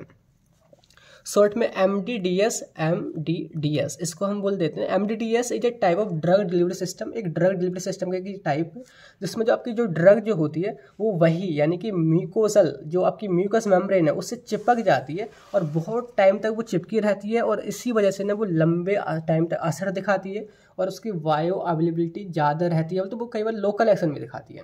तो यहाँ पे लिखा है कि the mucus membrane that provide target drug delivery and prolonged contact between the drug and absorbing tissue. मतलब सिंपल समझो कि आपके पास कोई जैसे कि गुटखा खैनी वाले होते हैं ना, खैनी वगैरह जो खाते हैं कुबेर वगैरह, वो सिंपली अपना पुड़िया वगैरह निकालते हैं और गाल के नीचे यहाँ दबा के रख लेते हैं। तो वो जो एब्जॉर्प्शन जो उनका हो रहा है ना वो म्यूकस मेम्ब्रेन के थ्रू हो रहा है, तो सिंपल वो भी चिपकी रहती है गाल से। सेम ऐसा ही यही है म्यूको एडहेशन में भी, वही आपकी टैबलेट गाल से या कई बार आपकी जीभ के नीचे यानी कि सबलिंगुअली वो चिपका दी जाती है। तो वही आपका म्यूकोजल ड्रग डिलीवरी सिस्टम है। ये कंट्रोल ड्रग डिलीवरी सिस्टम का ही एक पार्ट है। एंड इसमें जो हम पॉलीमर यूज़ करेंगे वो म्यूको एडहेसिव पॉलीमर होगा। देखो यहाँ भी पॉलीमर ही यूज़ हो रहा है हर जगह, जो मोस्टली इस केसेस में जो कैरियर जो है ना ड्रग को ले जाने वाला या ड्रग को वहाँ तक पहुँचाने वाला टारगेट तक, वो आपका यहाँ पे पॉलीमर ही होगा। तो यहाँ पे ड्रग म्यूको एडहेसिव पॉलीमर के साथ में जोड़ दी जाती है, बाइंड कर दी जाती है। इस म्यूको एडहेसिव पॉलीमर का काम होता है ड्रग को म्यूकस मेम्ब्रेन से चिपकाना। तो ये बाहर सपोज मैंने रेड कलर में ये दिखा रखा है, ये आपका पॉलीमर है, अंदर ड्रग है, तो रेड वाला ये जो है ड्रग को चिपका देगा किससे, म्यूकस मेम्ब्रेन से।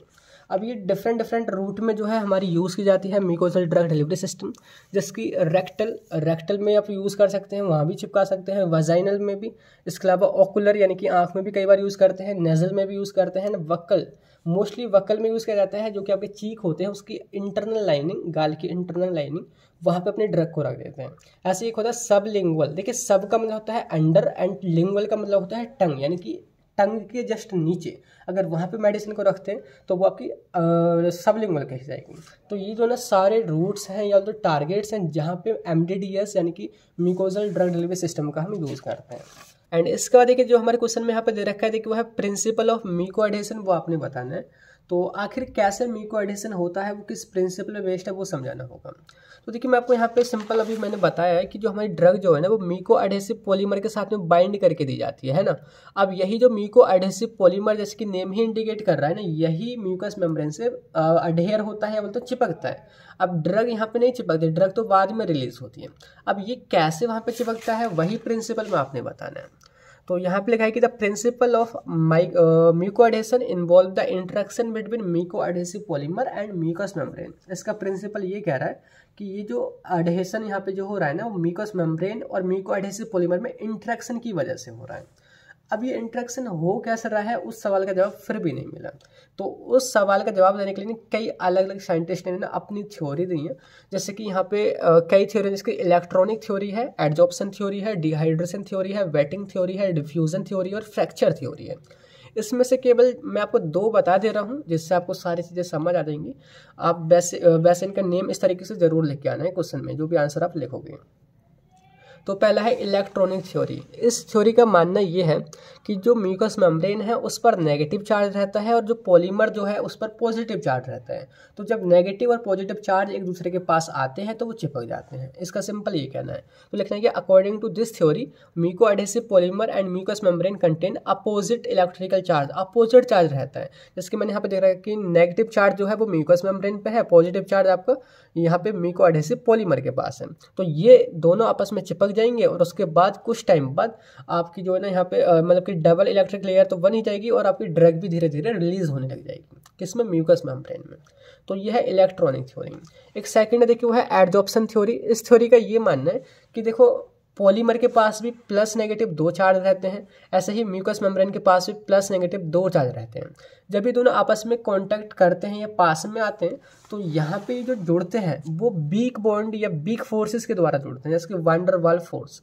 तो ये जैसे कि आपका चार्ज है एक म्यूको एडहेसिव पॉलीमर पे प्लस माइनस, ऐसे ही चार्ज है म्यूकस लेयर पे प्लस माइनस। तो ये बहुत ही वीक फोर्स से यहाँ पे जुड़ जाते हैं वैन डर वाल्स फोर्स की मदद से। तो आपको समझ आया कि ये किस प्रिंसिपल पे बेस्ड है। आप कोई भी थ्योरी के बारे में इस तरीके से बना के लिख सकते हैं। ठीक है, अब हम बात करते हैं कि क्या मैकेनिज्म है म्यूको एडहेशन का। म्यूको एडहेशन या बायो एडहेशन कैसे होता है। तो इसमें ना 2 स्टेप इन्वॉल्वड है, बहुत ही सिंपल है। मैंने देखिए यहाँ पे आपको दिखा रखा है कि ये म्यूकस लेयर है इस तरीके से, मतलब कि इनर लाइनिंग है बॉडी की। और पहले स्टेप देखिए वो है कॉन्टैक्ट स्टेज। पहले स्टेप में तो कॉन्टैक्ट ही बनाता है पॉलीमर जाके। ये पॉलीमर है, ये इस तरफ गया, आप इसको चिपका दोगे, यहाँ पे कॉन्टैक्ट बनाएगा। सेकंड स्टेज में क्या होगा कि कॉन्टैक्ट बनाने के बाद वो इंटरेक्ट करेगा किसके साथ में? म्यूकस मेम्ब्रेन के साथ में, और यहाँ से ड्रग रिलीज होने लग जाएगी। ठीक है, और यहाँ पे जब ये कॉन्टैक्ट बनाता है ना फर्स्ट स्टेप में, तो पॉलीमर ना फूल जाता है, थोड़ा स्वेल कर जाता है। स्वेल करने के बाद यहाँ से ड्रग रिलीज होती है। और सेकंड स्टेज को हमने कंसोलिडेशन स्टेज कहते हैं, क्योंकि यहाँ पे और भी ज़्यादा यहाँ पे टाइटली बाइंड होता है। तो सिंपल देखिए यहाँ पे हमने लिखा है कि पहला की कॉन्टैक्ट स्टेज, कि इन फर्स्ट स्टेज जो फॉर्मुलेशन मटेरियल जो होता है वो सबसे पहले म्यूकस मेम्ब्रेन से कॉन्टैक्ट बनाता है और जो भी आपका पॉलीमर है वो स्वेल कर जाता है। उसके बाद सेकंड है दृढ़ीकरण होना या और भी ज़्यादा कंसोलिडेशन होना। तो इस स्टेज में क्या होता है, जो आपकी म्यूकस मेम्ब्रेन है उसमें ड्रग रिलीज होने लग जाती है और वो अपना एक्शन दिखाती है। तो इस तरीके से आपने समझाना होगा। ठीक है, अब इसके बाद देखिए हम यहाँ पे समझते हैं क्या एडवांटेज और डिसएडवांटेज हैं म्यूकोजल ड्रग डिलीवरी सिस्टम के। पहले इसका एडवांटेज है कि आप ड्रग को डायरेक्टली एडमिनिस्ट्रेट कर सकते हैं without any painless administration. यहाँ पे दर्द भी नहीं होगा और आपकी जो ड्रग है वो आपके ब्लड सर्कुलेशन में पहुँच जाएगी। सेकेंड है कि यहाँ पे जो ड्रग है आप उसको अनकॉन्शियस पेशेंट को भी दे सकते हैं, जो बेहोश है उसको भी दे सकते हैं। ड्रग प्रोलॉन्ग टाइम तक आपका असर दिखाएगी, क्योंकि धीरे धीरे यहाँ पे एब्जॉर्ब होगी और वो डायरेक्टली टारगेट साइट पे एब्जॉर्ब हो रही है। एंड ये बहुत ही जल्दी ऑन साइट एक्शन भी दिखाती है। इसके अलावा इसकी बायो अवेलेबिलिटी ज़्यादा होगी, क्योंकि यहाँ पे फर्स्ट पास मेटाबॉलिज्म होगा ही नहीं। एंड यहाँ पे डिफ्यूज़न जो रेट है वो ज़्यादा होगा, क्योंकि ड्रग डायरेक्टली आपकी म्यूकस मेम्ब्रेन से चिपकी हुई है। तो ये इसके एडवांटेजेस हैं। अनएडवांटेजेस डिसएडवांटेज की बात करें तो यहाँ पर देखिए पहला है some patient suffers unpleasant feeling. देखो कई बार अगर आप जस्ट एज्यूम ही करो कि आप मतलब कि टैबलेट आपके अगर गाल के अंदर हम चिपका दें तो बहुत अजीब सा लगा रहेगा, तो ये कई बार ना अनप्लीजेंट फीलिंग देती है। सेकेंड है कि ईटिंग और ड्रिंकिंग कुछ टाइम के लिए रुक जाता है, आप कुछ खा पी नहीं सकते। नेक्स्ट है कि अगर आपकी जो ड्रग है वो बहुत टाइटली आपकी इनर लाइनिंग से जुड़ जाएगी तो और अगर आप उसको बाद में छुटाओगे कई बार वो उसको ना खराब कर सकती है, तो मेम्ब्रेन को इंजर्ट कर सकती है, आपको खून वगैरह भी कई बार निकल सकता है अगर वो टाइटली ज़्यादा चिपकी। नेक्स्ट है कि ड्रग विच हैव बिटर या अनप्लीजेंट टेस्ट, अगर आप उसको यहाँ पे जोड़ते हैं, ऐसी कोई भी टैबलेट जिसमें खट्टा टेस्ट है या अनप्लीजेंट टेस्ट है और उसको आप यहाँ पे चिपकाते हैं तो वो इरिटेशन भी कॉज कर सकती है। तो ये है इसके डिसएडवांटेजेस। तो इस तरीके से यहाँ पे जो क्वेश्चन था ना म्यूकोजल ड्रग डिलीवरी सिस्टम से, वो हमारे यहाँ पे इस तरह से कवर होता है। अब नेक्स्ट में देखिए यहाँ पे शॉर्ट क्वेश्चन एक और बनता है कि define trans mucosal permeability and factor affecting trans mucosal permeability. तो हम सिंपल वर्ड को ब्रेक करते हैं। ट्रांस म्यूकोजल परमिबिलिटी, ट्रांस का मतलब होता है अक्रॉस या थ्रू, म्यूकोजल बोलते तो म्यूकस मेम्ब्रेन के थ्रू, एंड परमिबिलिटी यानी कि परमिबल होना या पास होना। जो हमारी ड्रग यहाँ पे जो एब्जॉर्ब हो रही थी ना अभी एमडीडीएस में आपने देखा है, वो म्यूकस मेम्ब्रेन के थ्रू हो रही थी, उसको पार करके। अब वही परमिबिलिटी बतानी, मतलब कि किसी भी ड्रग सब्सटेंस की ऐसी एबिलिटी जो म्यूकस मेम्ब्रेन को पार कर सके, वही उसकी ट्रांस म्यूकोजल परमिबिलिटी कही जाएगी। तो लिखने की trans mucosal permeability is the ability of drug substance to pass through the mucus membrane such as membrane in buccal cavity, GIT और नजल कैविटी। तो किसी भी म्यूकस मेम्ब्रेन से उसका पास होना वही ट्रांस म्यूकोजल परमिबिलिटी कहा जाएगा। अब इसको कौन कौन से फैक्टर अफेक्ट करते हैं? सबसे पहले कि सरफेस एरिया, और देखिए जितना ज़्यादा सरफेस एरिया होगा उतनी ही जल्दी आपकी जो ड्रग है वो एब्जॉर्ब होगी, जितना हाई उतना ही high permission. Thickness of mucosa, देखिए म्यूकस मेम्ब्रेन जो आपकी जितनी पतली से पतली रहेगी ना उतनी ही जल्दी वहाँ पे एब्जॉर्प्शन होगा या परमेबिलिटी बढ़ेगी। लाइपोफिलिसिटी, अगर आपकी जो ड्रग है वो लिपिड में ज़्यादा सोल्यूबल रहेगी वो उतनी ही जल्दी एब्जॉर्ब होगी, क्योंकि जो आपकी म्यूकस मेम्ब्रेन है वो भी लिपिड मतलब कि नेचर की होती है। नेक्स्ट है मोलिकुलर साइज, जितने छोटे छोटे पार्टिकल होंगे उतना ही ज़्यादा परमिशन होगा। एंड लास्ट में है कंसंट्रेशन ऑफ सब्सटेंस, जो आपकी ड्रग है उसकी जितनी से ज़्यादा आप कंसंट्रेशन लोगे उसका परमिशन उतना ही ज़्यादा होगा। तो यह है फैक्टर जो कि अफेक्ट करते हैं ट्रांस म्यूकोजल परमेबिलिटी को। अब इसके बाद देखिए नेक्स्ट में आपका क्वेश्चन बनता है शॉर्ट में कि define buccal drug delivery system and write its advantages and disadvantages, जो कि शॉर्ट में बनता है। तो देखिए वक्कल जो वर्ड है ये आया है चिक से, जो आपके गाल होते हैं ना उसके इनर जो लाइनिंग है या उसका जो आसपास का एरिया है गम्स या आपके जो मसूड़े और मतलब कि आपके गाल के बीच का, वो वक्कल कहा जाता है। अगर आप अपनी मेडिसिन को वहीं पे चिपका देते हैं या वक्कल में रख देते हैं तो वही अगर वहीं से वो एडमिनिस्ट्रेड होती है आपके ब्लड में पहुंचती है तो वक्कल ड्रग डिलीवरी सिस्टम कहा जाएगा। जैसे कि लिखा है कि buccal drug delivery system is a drug administration system in which drug placed in buccal cavity between the gum and cheek. Gum and cheek के बीच में आपकी ड्रग को हम रख देते हैं, वहीं से वो एब्जॉर्ब होती है।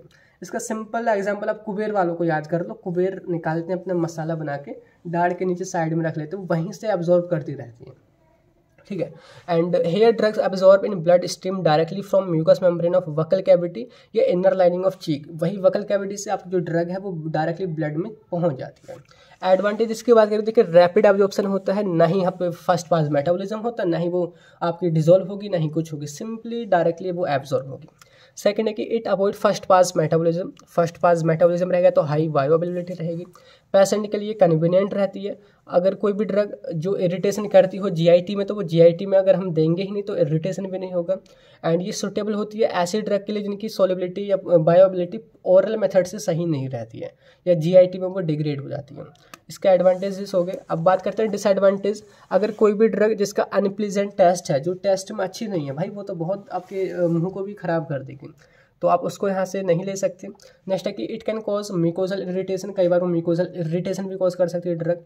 एंड आपने कुछ लिमिटेड कैपेसिटी या कुछ हद तक ही आप मेडिसिन को यहाँ से दे सकते हैं, क्योंकि आप ज़्यादा डोज को यहाँ से नहीं दे पाएंगे। तो ये है इसके डिसएडवांटेज वकल ड्रग डिलीवरी सिस्टम के। इसके बाद देखिए नेक्स्ट क्वेश्चन देखिए मैं आपको सिलेबस में दिखा दूं, जो कि एक आपका न्यू चैप्टर स्टार्ट है, वह है इम्प्लांटेबल ड्रग डिलीवरी सिस्टम। और इसमें दे रखा है उसका इंट्रोडक्शन, एडवांटेज, डिसएडवांटेज और एक कॉन्सेप्ट है ऑस्मोटिक पंप के बारे में। तो यही लॉन्ग क्वेश्चन बनता है कि discuss implantable drug delivery system and explain in detail about osmotic pump. तो देखिए बहुत ही सिंपली समझते हैं, तो वर्ड को ब्रेक करें, implant plus drug delivery system.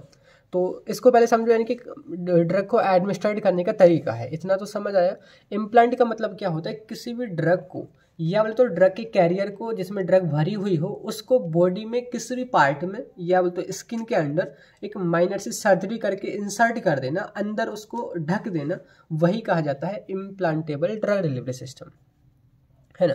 इसका मैं आपको एग्जांपल बताऊं, जैसे कि कई बार जो महिलाएं जो होती है ना, वो कॉन्ट्रासेप्शन को रोकने के लिए, प्रेगनेंसी को रोकने के लिए यही इम्प्लांटेशन करा लेती हैं, और उसमें जो ड्रग जो है वो उनके बॉडी में इंजेक्ट कर दी जाती है, तो इंसर्ट कर दी जाती है, और वो महीनों भर सालों भर लगातार धीरे धीरे मेडिकेशन को रिलीज करता है, और वहाँ पे प्रेगनेंसी वगैरह नहीं हो पाती।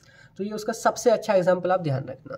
तो यहाँ पे देखिए बात करें, इम्प्लांटेबल ड्रग डिलीवरी सिस्टम एक आपका एडवांस ड्रग डिलीवरी का सिस्टम है, जिसमें जो मेडिकल डिवाइस हम यूज़ कर रहे हैं, मतलब कि एक डिवाइस की तरह होगा जिसमें मेडिकेशन भरी होगी, उसको हम सर्जिकली बॉडी में अंदर इंसर्ट कर देते हैं, जो कि कॉन्स्टेंटली या मतलब सस्टेन तरीके से मेडिकेशन को रिलीज करता रहता है एक कॉन्स्टेंट रेट से। और यही जो मेथड है इम्प्लांटेबल ड्रग डिलीवरी सिस्टम कहा जाता है। इम्प्लांट से ही ध्यान रखो, यानी कि हम यहाँ पे थोड़ी सी सर्जरी करेंगे, माइनर सर्जरी। आगे लिखा है कि here drug released are released at constant rate for long period of time without repetitive insertion of needle. आप यहाँ पे बार बार सुई बिना चुभोए आप मेडिकेशन को एक बार में ही मेडिकल डिवाइस को इंसर्ट करा लो, और धीरे धीरे वो सालों भर रिलीज होता रहेगा। तो यह है इम्प्लांटेबल ड्रग डिलीवरी सिस्टम। ये जो कॉन्सेप्ट है ना, सबसे पहले जो डेवलप किया गया था, यह है लाफार्गे, जिनके द्वारा डेवलप किया गया था 1861 में, जो कि स्टेरॉयड हार्मोन की डिलीवरी के लिए डेवलप किया गया था। कि स्टेरॉयड हार्मोन की डेफिशिएंसी थी किसी पेशेंट में, उसमें लगातार वो डिलीवर होता रहे स्टेरॉयड हार्मोन, तो उसके लिए सबसे पहले डेवलप किया गया था। आजकल जो मोस्ट कॉमनली यूज़ होता है, डायबिटीज़ में यूज़ होता है, कॉन्ट्रासेप्शन यानी कि प्रेगनेंसी को रोकने में, कैंसर में भी यूज़ होता है, और एंटीबायोटिक्स के एडमिनिस्ट्रेशन में इसका हम यूज़ करते हैं। अब देखिए यहाँ पे ना थोड़ी सी माइनर सी सर्जरी कर रहे हैं, तो उससे पहले देखिए यहाँ पे उसके ना कुछ आइडियल प्रॉपर्टीज़ लिखने की, आखिर कैसे इम्प्लांटेबल ड्रग डिलीवरी सिस्टम होना चाहिए। तो उसमें कौन कौन सी यहाँ पे प्रॉपर्टीज़ हैं। सबसे पहले कि it should be compatible with our body, कि जो भी आप मेडिकल डिवाइस यूज़ कर रहे हैं ना, वो हमारी बॉडी के साथ कम्पिटेबल हो, मतलब बॉडी उसको रिजेक्ट नहीं मारे, क्योंकि आपने बॉडी में अंदर इंसर्ट कर रहे हैं। नेक्स्ट है कि it should B non toxic and non antigenic, ये नॉन टॉक्सिक हो और नॉन एंटीजेनिक। एंटीजेनिक मतलब एंटीजन की तरह काम ना करें, एंटीजन जिसकी वजह से हमको बीमारियाँ होती हैं। It should B environmentally stable, ये स्टेबल होना चाहिए हमारे बाहर भी और बॉडी के अंदर भी। इट शुड बी इनएक्सपेंसिव, ये ज़्यादा खर्चीला भी नहीं होना चाहिए। Should be easily programmable, easily ये अपना काम करे, ईजिली आप इसको इंसर्ट करें, ऐसा ये होना चाहिए। Easy to manufacture and sterilize, ये ईजिली मैन्युफैक्चर भी किया जा सके और स्टरलाइज भी किया जा सके, ऐसा ये होना चाहिए। It should release at constant rate for extended period of time, ये ड्रग को ना एक साथ रिलीज ना कर दे, ये धीरे धीरे रिलीज करे ड्रग को, इसकी ऐसी प्रॉपर्टी होनी चाहिए। अभी आइडियल प्रॉपर्टी देखिए, अब हम इसके ना एडवांटेज और डिसएडवांटेज देखते हैं। लिखा है कि it is convenient for patient for long term therapy. देखिए अगर आप बार बार सुई चुभेंगे, कुछ आप मेडिकेशन लेंगे, उससे बढ़िया कि माइनर से इंजरी करवा के उसी को फिट करवा लो मेडिकल डिवाइस को, तो लंबे साल तक 1 साल तक 2 साल तक आपका मेडिकेशन रिलीज होता रहेगा। दूसरा है कि ये डोज फ्रिक्वेंसी को कम करता है। तीसरा है कि enhance drug safety and efficacy and minimum side effect, आपकी जो ड्रग है वो सेफ रहेगी, क्योंकि वो धीरे धीरे से रिलीज हो रही है, और एकदम इफेक्टिव वो एक्शन दिखाएगी, और कोई भी उसके ज़्यादा खास साइड इफेक्ट नज़र नहीं आएंगे। नेक्स्ट है कि टारगेटेड ड्रग डिलीवरी, जहाँ भी किसी एक पार्टिकुलर ऑर्गन में अगर कोई दिक्कत है तो वहाँ भी इसको डायरेक्टली इंसर्ट करा सकते हैं। नेक्स्ट है controlled and sustained release of drug with in therapeutic index, की जो ड्रग को रिलीज करती है ना, थेराप्यूटिक इंडेक्स में ही रिलीज करती है, कोई खास यहाँ पे टॉक्सिसिटी वगैरह या ADR वगैरह नहीं देखा जाता। तो ये इसके एडवांटेजेस हो गए। अब बात करते हैं डिसएडवांटेजेस। तो पहला देखिए रिक्वायर्ड सर्जरी, बहुत से पेशेंट तो इसी को देख के घबरा जाएंगे कि भाई सर्जरी होगी तब जाके इंसर्ट किया जाएगा, तो सबसे बड़ा डिसएडवांटेज इसका यही है। दूसरा है कि रिएक्शन बिटवीन होस्ट यानी कि पेशेंट एंड इम्प्लांट की डिवाइस, कई बार जो डिवाइस इंसर्ट किया जाता है ना, वो भी रिएक्शन कर जाता है होस्ट के साथ में, उसकी बॉडी को सूट नहीं कर पाता है, उसकी बॉडी रिजेक्ट मारती है, तो ये इसका एक डिसएडवांटेज है। ये काफ़ी खर्चीला होता है, भाई सर्जरी होगी थोड़ा खर्चा तो आएगा ही, and chances of device failure, कई बार वो फेल भी हो जाता है डिवाइस, या तो वो रिलीज़ नहीं करता अंदर जाके, या एक साथ ही रिलीज़ कर देता है, तो ये इसका फेल हो जाना भी एक इसका डिसएडवांटेज है। Implantation procedure is difficult in the case of larger implant, अगर कोई बड़ा डिवाइस आप इंसर्ट कर रहे हैं तो उसके इम्प्लांटेशन में ना थोड़ा ये दिक्कत रहेगी, प्रोसीजर बहुत डिफ़िकल्ट हो जाएगा। तो अभी आपने सिंपल देखा है कि इम्प्लांटेबल ड्रग डिलीवरी सिस्टम क्या है और उसकी आइडियल प्रॉपर्टी क्या है, एडवांटेज और डिसएडवांटेज क्या है। अब इसके हम बात करते हैं कि कौन कौन से तरीके हैं इसका जो मतलब कि मेडिकल डिवाइसेस को बनाने के। या उसको हम अप्रोचेस या टाइप्स या मैकेनिज्म भी बोल सकते हैं IDDS का, यानी कि इम्प्लांटेबल ड्रग डिलीवरी सिस्टम। देखिए पहला है controlled drug delivery system bye diffusion process. Same जैसे कि क्वेश्चन फर्स्ट में जो देखा था ना, यूनिट फर्स्ट में, कि हम इसमें डिफ्यूजन प्रोसेस को कंट्रोल करके टारगेट जो भी आपका ऑर्गन है वहाँ पे ड्रग को रिलीज कराते हैं एक्सटेंडेड पीरियड ऑफ टाइम के लिए। तो पहला है आप पॉलीमर मेम्ब्रेन के द्वारा यहाँ से परम्यूटेशन करा के ड्रग के रिलीज को कंट्रोल कर सकते हैं। दूसरा मैट्रिक्स डिफ्यूजन के द्वारा आप इसको कंट्रोल कर सकते हैं। एंड तीसरा है कि जिसमें पॉलीमर मेम्ब्रेन भी हो और मैट्रिक्स भी हो, जिसको हम यहाँ पे बोलते हैं membrane matrix hybrid type drug delivery system. केवल आपने इसका नेम लिखना है, क्योंकि क्वेश्चन में हमारे ना ऑस्मोटिक पंप पूछा है, ठीक है। नेम लिखने के बाद आप आगे उसी को लिखना। तो सेकंड है control drug delivery system by activation process. Activation process इसका मैंने एक आपको बताया था हाइड्रोडायनेमिक प्रेशर की वाला, कि वहाँ पे ना एक प्रेशर होता था, उसकी मदद से ड्रग रिलीज होती थी। ऐसे ही यहाँ पे ऑस्मोटिक प्रेशर की मदद से ड्रग रिलीज होती है, और वही उसी प्रिंसिपल पर बेस्ड है आपको ऑस्मोटिक पंप जो कि क्वेश्चन में पूछा है, ठीक है। ऐसे ही वेपर प्रेशर का भी हम यूज़ करते हैं जो कि ड्रग को रिलीज कराता है, और मैग्नेटिकली यानी कि मैग्नेटिक फील्ड की मदद से भी ड्रग को रिलीज कराया जाता है। तो ये हमारा drug delivery system by activation process. Last में है control drug delivery by feedback regulated mechanism. Simple name लिखे हैं bio erosion and bio response. अब आगे देखिए हम बात करते हैं ऑस्मोटिक पंप के बारे में, जो कि हमारे क्वेश्चन में पूछा है डिटेल में। तो जैसे कि मैंने अभी आपको यहाँ पे बोला ना कि ऑस्मोटिक जो पंप है वो ऑस्मोटिक प्रेशर की मदद से ड्रग को रिलीज करता है। तो सिंपल देखिए मैं आपको इसको पहले इमेज आपको दिखा देता हूँ। ये मैंने यहाँ पे बना रखा है, पर ये इतना बड़ा बिल्कुल नहीं होता है, बस समझाने के लिए यहाँ पे बनाया गया है। मैं आपको ना इसकी रियल इमेज यहाँ पे ऐड करूँगा। तो देखो जैसे कि स्क्रीन पे ना बहुत ही छोटा सा माइनर सा ये होता है, और ये इंसर्ट किया जाता है सर्जिकली, ठीक है। अभी कैसे काम करेगा वो हम देखेंगे। जिसके नेम इसका इंडिकेट कराना है ऑस्मोटिक पंप, यानी कि एक ऐसा पंप जिसमें जो मेडिसिन का जो रिलीज है वो ऑस्मोटिक प्रेशर की मदद से रेगुलेट किया जाता है, उसी की वजह से वो होता है, वो आपको ऑस्मोटिक पंप है। और यही सिस्टम ड्रग को डिलीवर करने का osmotic pump drug delivery system कहा जाएगा।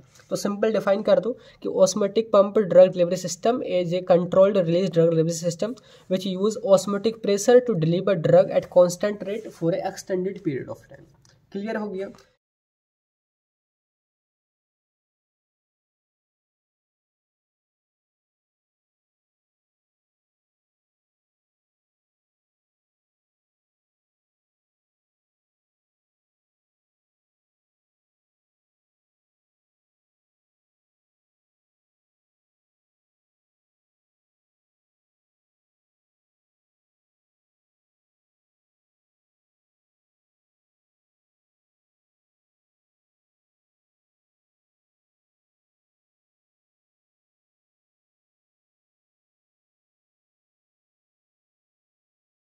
It involves a device with drug reservoir and a semi-permeable membrane।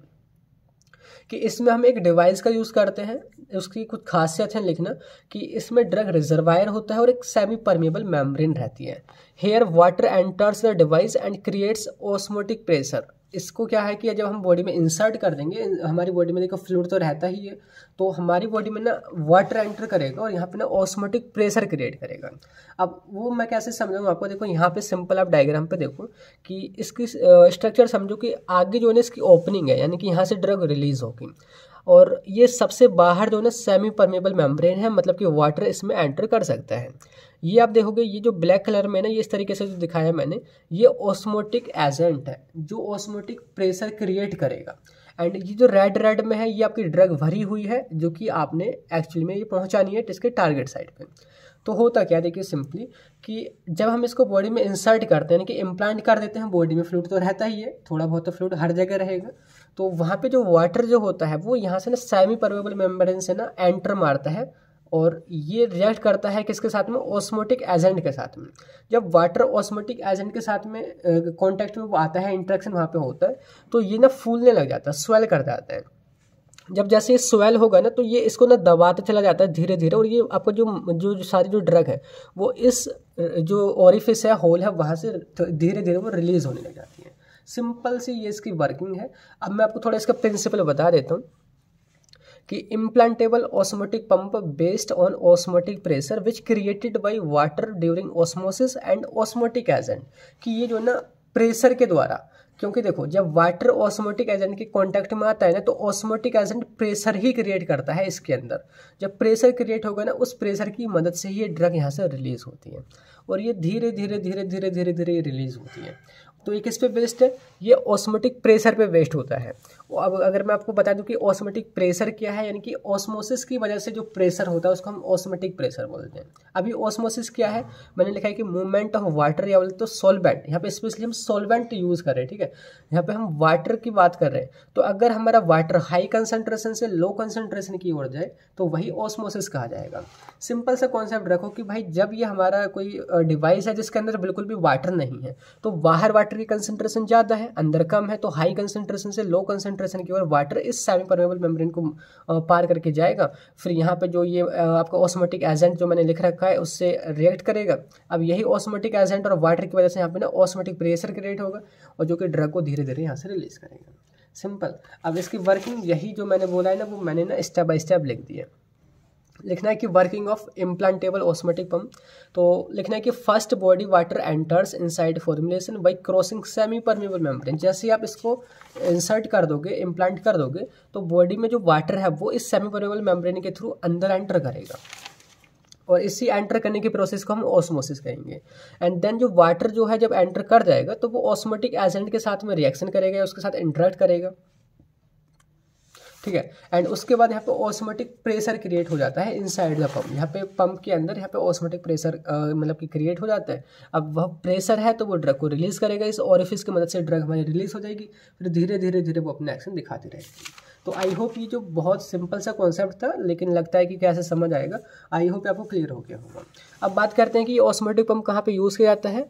तो पहला देखिए, अगर बहुत ज़्यादा किसी को पेन होता है, दर्द होता है, तो बार बार टैबलेट खाने की बजाय अगर वो इसी को इम्प्लांट करा ले क्रोनिक पेन के लिए तो ये यहाँ पे यूज़ होता है। सेकंड है कि हार्मोन डिफिशियंसीज, जैसे कि हमने बोला ही था कि इसका सबसे पहला यूज यही था कि स्टेरॉइड हार्मोन की कमी थी किसी पेशेंट में, उसकी कांस्टेंट डिलीवरी के लिए इसका यूज़ किया गया था। तो हार्मोन की डिफिशियंसी में भी हम इसका यूज़ करते हैं।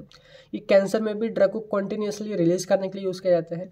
ये डायबिटीज़ में भी इंसुलिन को रेगुलरली रिलीज करने के लिए यूज़ किया जाता है। ये न्यूरोलॉजिकल डिसऑर्डर, कार्डियोवास्कुलर डिसऑर्डर, जैसे कि किसी का हाई ब्लड प्रेशर बार बार हो जाता है तो ऐसा ही मतलब कि एंटी हाइपरटेंसिव ड्रग का एक आप मेडिकल डिवाइस इंसर्ट करा लो, बार बार आपने टैबलेट लेने की ज़रूरत ही नहीं है।